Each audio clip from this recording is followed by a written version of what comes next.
नमस्कार, आप देख रहे हैं देवभूमि। मैं हूं आपके साथ कीर्ति बिंदल।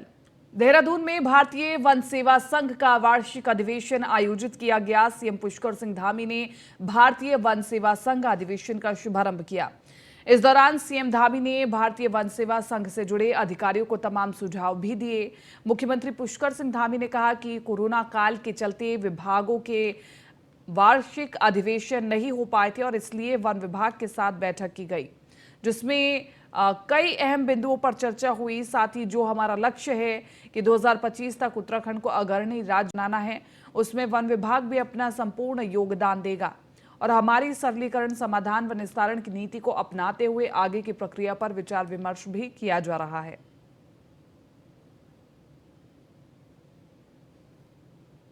लंबे समय बाद जो भारतीय वन सेवा संघ की ये बैठक हो रही है, अधिवेशन हो रहा है, तो निश्चित रूप से चूंकि बीच में कोरोना काल रहा, उसके कारण से बैठक नहीं हो पाई। ये बैठक आज हो रही है। इसमें बहुत सारे जो सरकार का हमारा सरलीकरण, समाधान और निस्तारण ये मंत्र है, इस मंत्र के आधार पर भारतीय वन सेवा के लोग भी अपने स्थानों पर और अच्छी तरह से अपना योगदान दें, राज्य के विकास में योगदान दें। और जो हमने उत्तराखंड 2025 रजत जयंती वर्ष जिसके लिए सभी विभागों से अपेक्षा की है, उसी प्रकार से वन विभाग की सेवा के सभी अधिकारियों से भी अपेक्षा की है। और जो समय समय पर आने वाली जो यहाँ पर हमारी आपदाएं हैं, वनाग्नि हैं, अनेक अवसरों पर जो आज मानव वन्य जीव संघर्ष हैं,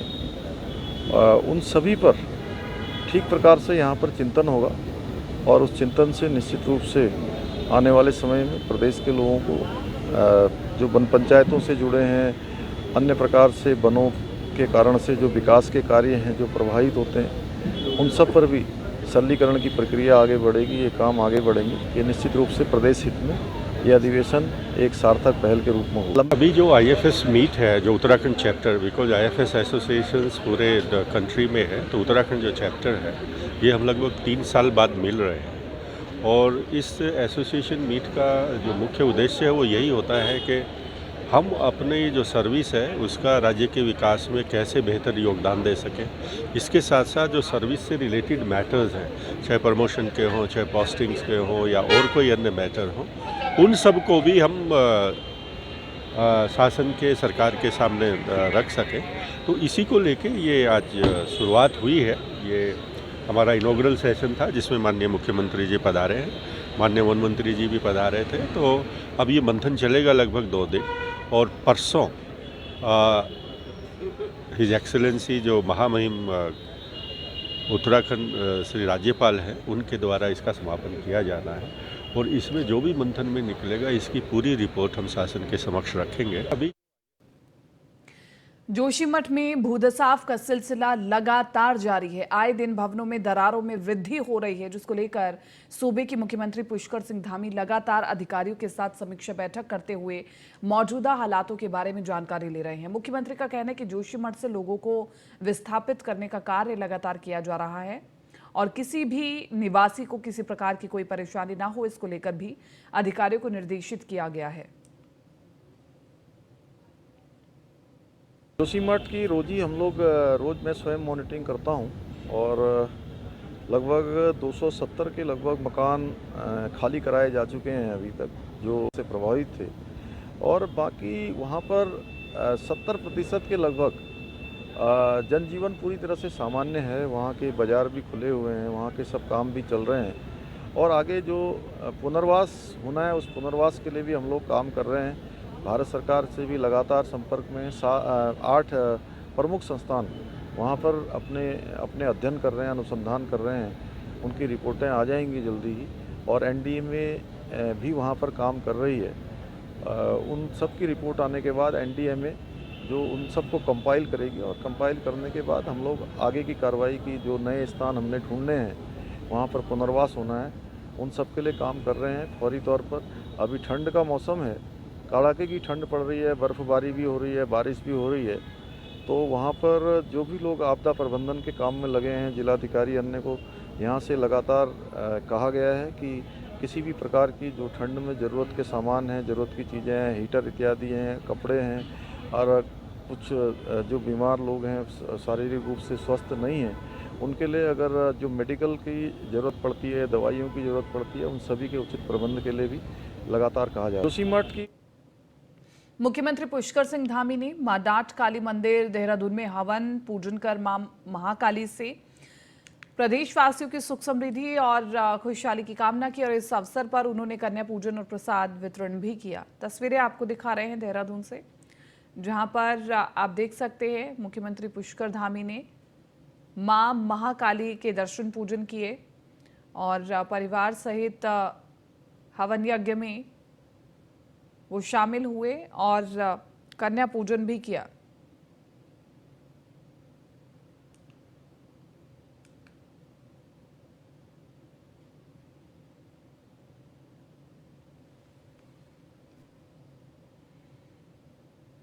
मुख्यमंत्री पुष्कर सिंह धामी से शनिवार को मुख्यमंत्री आवास में एचडीएफसी बैंक के कंट्री हेड अखिलेश कुमार राय ने भेंट की। उन्होंने केदारनाथ उत्थान चैरिटेबल ट्रस्ट के लिए 5 करोड़ रुपए का चेक मुख्यमंत्री को प्रदान किया। अखिलेश राय ने मुख्यमंत्री को जोशीमठ में भूधसाव प्रभावितों की सहायता के लिए भी आर्थिक सहयोग का आश्वासन दिया है।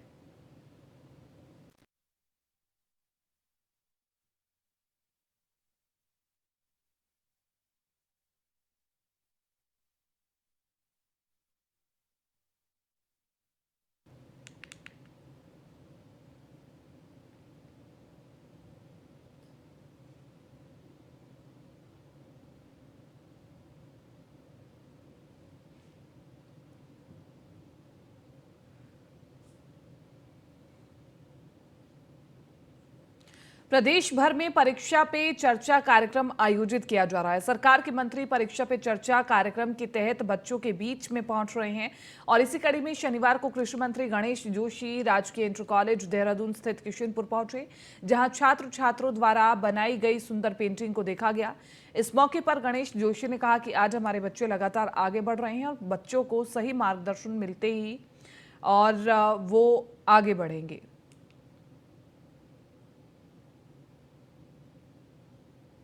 आज परिस्थिति पर चर्चा और संवाद कार्यक्रम किशनपुर इंटर कॉलेज में यहाँ पर आयोजित किया गया है। यहाँ पर मुझे आने का मौका मिला। अभी मैंने जो पेंटिंग प्रतियोगिता यहाँ पर हुई, जो बच्चों ने पेंटिंग बनाई, उसका अवलोकन करने का मौका मिला। वास्तव में इन बच्चों के अंदर इतनी प्रतिभा है कि अगर इनको प्लेटफॉर्म हम बनाएं। देख रहा था कि एक बच्चे ने मोदी जी का ऐसा चित्र बनाया था कि बिल्कुल सजीव दिखाई दे रहा था। तो इनको अगर प्लेटफॉर्म मिले तो ये बहुत आगे जा सकते हैं। और हमारी चाहे दिल्ली की मोदी जी की सरकार हो, चाहे पुष्कर सिंह धामी की उत्तराखंड की सरकार हो, हमने शिक्षा के क्षेत्र में आमूल परिवर्तन किया है। नई शिक्षा नीति को लागू करने का काम किया तो देश के प्रधानमंत्री नरेंद्र मोदी जी ने किया। देहरादून विधानसभा की भर्तियों पर सरकार ने महाधिवक्ता से परामर्श मांगा और नैनीताल हाईकोर्ट में महाधिवक्ता सूर्य नारायण बाबुलकर से परामर्श मांगा गया। महाधिवक्ता कर्मचारियों की नियमितीकरण की वैधता पर भी रिपोर्ट देंगे और साल 2016 से पहले की गई थी बैकडोर भर्तियों को लेकर रिपोर्ट देंगे। रिपोर्ट के बाद ही तय होगा कि 2016 से पहले के कर्मचारियों का भविष्य क्या होगा। बैकडोर से भर्ती हुए 228 कर्मचारियों को स्पीकर बाहर का रास्ता भी दिखा चुकी है और विधानसभा से हटाए गए कर्मचारी पिछले 34 दिन से लगातार प्रदर्शन कर रहे हैं।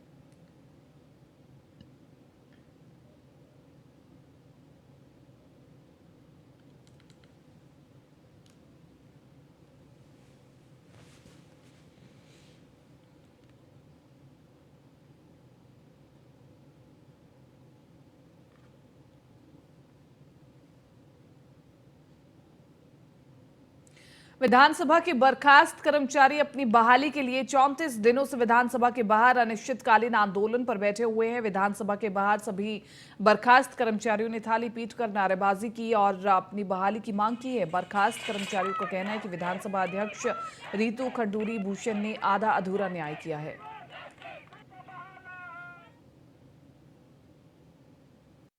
आज देखिए हम यहाँ बैठ के धरने पे बैठे हैं नौकरी बचाने के लिए, जबकि हकीकत ये है कि प्रेमचंद अग्रवाल जो उस समय के विधानसभा अध्यक्ष थे, जिनके पास वित्त की और क्रमिक की संस्कृति नहीं थी, उसके बाद भी उन्होंने रखा और फिर इनको सैलरी देने के लिए अपने 72 लोगों को वित्त मंत्रालय का मंत्री बनते ही वहाँ का सचिव को चेंज करके और वहाँ से सैलरी अनुमोदित करा दी। तो ये सारा जो मामला है वो तो असल में ये है कि प्रेमचंद अग्रवाल को अपना मंत्री पद छोड़ना चाहिए था और प्रेमचंद अग्रवाल के ऊपर कानूनी कार्रवाई होनी चाहिए थी, लेकिन कार्रवाई इनकी घास कहाँ इन्होंने गिरा दी। इन्होंने एक ऐसी कमेटी बनाई जो विधानसभा पीठ के लायक। उत्तराखंड के लाखों युवाओं से जुड़ी हुई बड़ी खबर हम आपको बता रहे हैं। यूकेपीएससी की सहायक लेखाकार परीक्षा की तारीख बदल चुकी है। अब 23 अप्रैल 2023 को होगी सहायक लेखाकार परीक्षा। पहले 19 फरवरी 2023 को आयोजित होनी थी यह परीक्षा।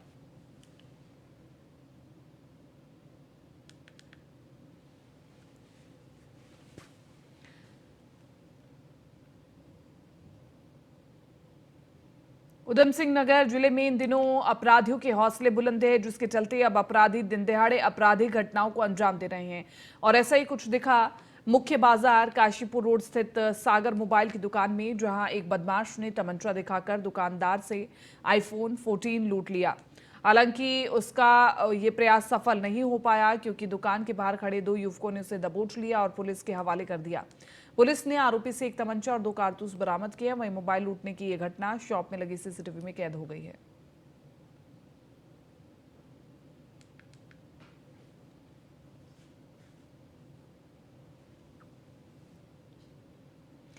सितारगंज में वन विभाग की टीम ने अवैध चिरान के आरोप में आरा मशीन को सीज किया है और इस दौरान साल के लट्ठे लादकर आई ट्रैक्टर ट्रॉली भी जब्त कर ली गई है। अधिकारियों ने आरा मशीन मालिक के खिलाफ भारतीय वन अधिनियम के तहत कार्रवाई की है और वही वन विभाग की टीम ने मौके से भारी मात्रा में लकड़ी बरामद की है।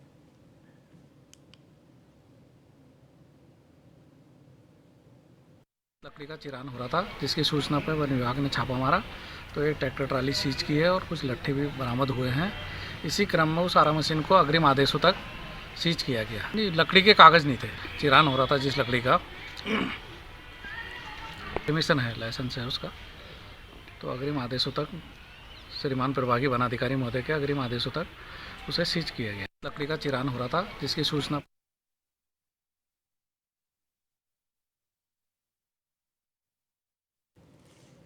कोटद्वार के जशोधरपुर स्थित सिडकुल में मानकों के विपरीत संचालित हो रही 2 स्टील फैक्ट्रियों को जिलाधिकारी पौड़ी के निर्देश पर सील कर दिया गया है। जिलाधिकारी पौड़ी को लंबे समय से इन फैक्ट्रियों के खिलाफ प्रदूषण फैलाने की शिकायत मिल रही थी और इस संबंध में जिलाधिकारी ने पिछले साल 30 दिसंबर को इन फैक्ट्रियों को नोटिस जारी कर दिया।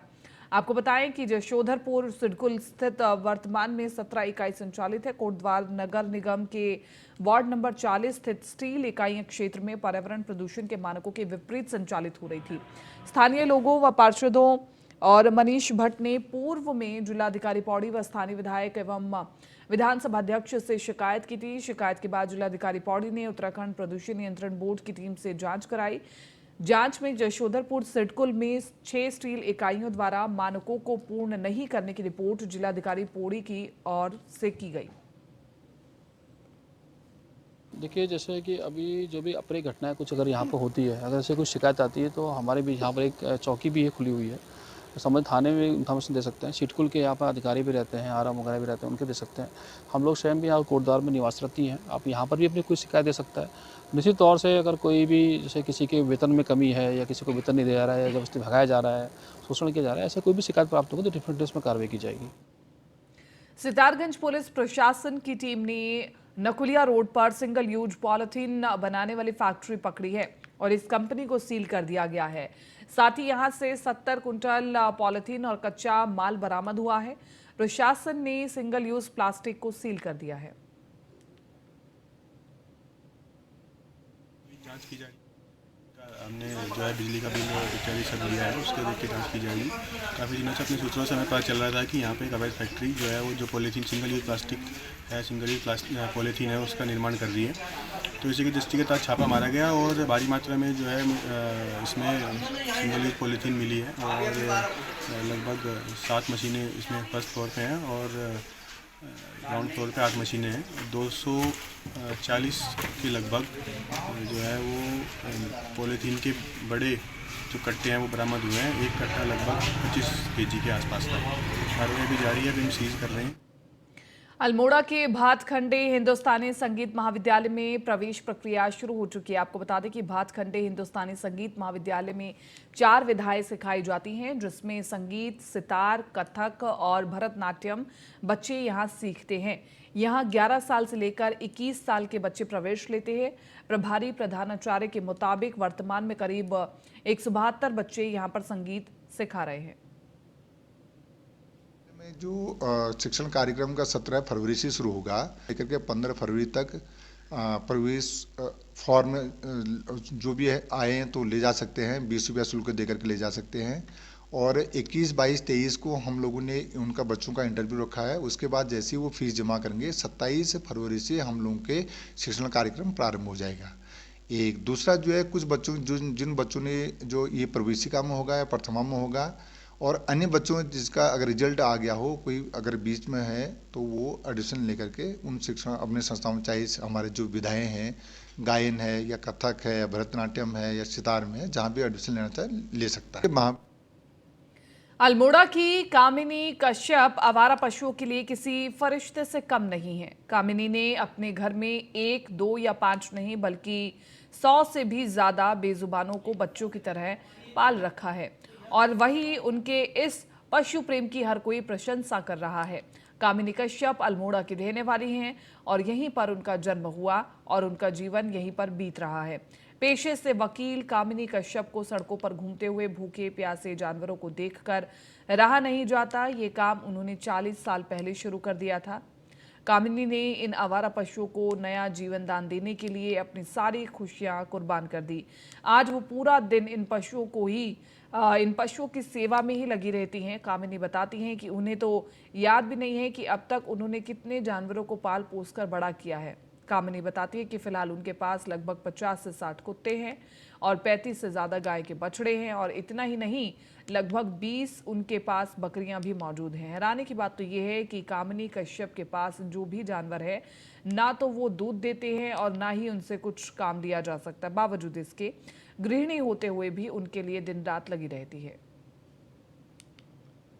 गाय तो मेरे पास कम है, 2-4 ही हैं, और छोटे छोटे बछड़े हैं मेरे पास, और करीब 50-60 डॉगी हैं, जिसमें से कुछ बेचारे अपाहिज हैं, और 40 साल से लगभग इनकी सेवा कर रहे हैं। इनकी व्यवस्थाएं जैसे ठंडे के दिनों में इनकी घास वगैरह सब इकट्ठा कर लेते हैं गाय वैलों के लिए, और ये जो छोटे स्वान पशु हैं, डॉगी वगैरह, इनके लिए चावल है, सब्जी है, दाल है, सरकार से कोई मदद नहीं। पंचायती राज विभाग के अधीन ग्राम पंचायत अधिकारी एवं ग्राम विकास अधिकारी के एकीकरण संबंधी सरकार के फैसले से ग्राम पंचायत विकास अधिकारी, कनिष्ठ अभियंता, पंचायत डाटा एंट्री ऑपरेटर और ब्लॉक कोऑर्डिनेटरों में गुस्सा दिखाई दिया। नरेंद्र नगर में कर्मचारियों ने अनिश्चितकालीन कार्य बहिष्कार करना शुरू कर दिया है। कर्मचारियों ने सरकार से इस आदेश को वापस लेने की मांग की है, और आंदोलनरत कर्मचारियों का कहना है कि पंचायत राज और ग्राम्य विकास दोनों अलग अलग विभाग है। दूसरे विभाग के कार्य में लगा करके उनके अपने विभागीय कार्य और प्रमोशन प्रभावित होंगे। साथ ही आदेश के तहत CR लिखने का अधिकार अब पंचायत राज अधिकारी से हटाकर खंड विकास अधिकारियों को सौंपा दिया गया है। लिहाजा ऐसे आदेश का वे तब तक विरोध करेंगे जब तक सरकार आदेश को रद्द नहीं कर देती। दो विभाग के लोग जो समान प्रकृति के जो कार्य कर रहे हैं, उनमें पदोन्नति के अवसर उसमें समान नहीं, तो कहीं ना कहीं इससे हमारा जो समानता का संविधान के द्वारा प्रदत्त समानता का अधिकार है, उसका भी हनन हो रहा है। और सबसे इसमें क्या हो रहा है कि हमारा विभाग जो है मूल विभाग है पंचायत राज विभाग, और पंचायत राज विभाग मूल विभाग होते हुए उसको किसी अन्य रेखीय विभाग में यानी ग्राम्य विकास में उसको क्या किया जा रहा है, मर्जर किया जा रहा है। जो हमारी बात को नहीं मानती है। जो ऑर्डर सरकार ने निकाला है, जिसके तहत उनका कहना है कि ग्राम पंचायत को ग्राम्य विकास में विलय कर दिया गया है, लेकिन कार्य के लिए। लेकिन सरकार से हमारा ये कहना है कि यदि विलय होता है तो समान कार्य के लिए समान वेतन, समान पदोन्नति, तो हम इस कार्य को करने के लिए पीछे नहीं हैं, हम कार्य बराबर करेंगे। सरकार हमारी Mussoorie traders and welfare association ने उत्तराखंड टूरिज्म डेवलपमेंट बोर्ड द्वारा जॉर्ज एवरेस्ट हाउस के संचालन को लेकर की जा रही टेंडर प्रक्रिया पर सवाल उठाए हैं। उन्होंने कहा है कि पूरी टेंडर प्रक्रिया कुछ चुनिंदा लोगों के लिए बनाई गई है और इस संबंध में उन्होंने मुख्यमंत्री, पर्यटन मंत्री और मुख्य सचिव को ज्ञापन भेजकर जांच की मांग उठाई है। देखा गया कि कई तरह की अनियमितताएं देखी गई है, जिसका Mussoorie traders and welfare association द्वारा पुरजोर विरोध करा जाता है। और टेंडर में कई तरह की अनियमितताएं ये देखी गई है कि उसमें ऐसा लगता है कि किसी व्यक्ति विशेष को फ़ायदा पहुंचाने के लिए ये टेंडर भरा गया है। टेंडर में जो शर्तें लिखी गई है उसको इतना ज़्यादा जटिल कर दिया गया है कि जिसमें आम आदमी या कोई और प्रतिस्पर्धा करना चाहे तो वो प्रतिस्पर्धा नहीं कर सकता है। साथ ही साथ यहाँ देखा जा रहा है कि वहाँ पे जो है पार्किंग के नाम पे जो टेंडर हुआ है उसमें एरोडायनेमिक्स का अनुभव या एडवेंचर स्पोर्ट्स के अनुभव की शर्त रखी गई है। साथ ऐसा क्या है कि जो पार्किंग चलाएगा उसे जो है एरोडायनेमिक्स या उसकी एडवेंचर स्पोर्ट्स का अनुभव होना। यूटीटीबी की कार्यशाला पर मसूरी ट्रेडर्स एसोसिएशन ने ऐतराज जताए हैं। जॉर्ज एवरेस्ट हाउस के संचालन के लिए टेंडर प्रक्रिया पर भी सवाल उठाए हैं। अब बड़ा सवाल यह है कि इस पूरे मसले पर कैसे जांच होगी और मसूरी टेंडर्स एंड वेलफेयर्स की ओर से इस पूरे मसले पर ध्यान दिया गया है। खास ठेकेदार को लाभ पहुंचाने के लिए ये पूरा खेल रचा गया है। जगजीत कुकरेजा, महामंत्री Mussoorie traders and welfare association की ओर से ज्ञापन दिया गया और मसूरी ट्रेडर्स एसोसिएशन ने यूटीडी के कार्यशैली पर सवाल उठाए हैं।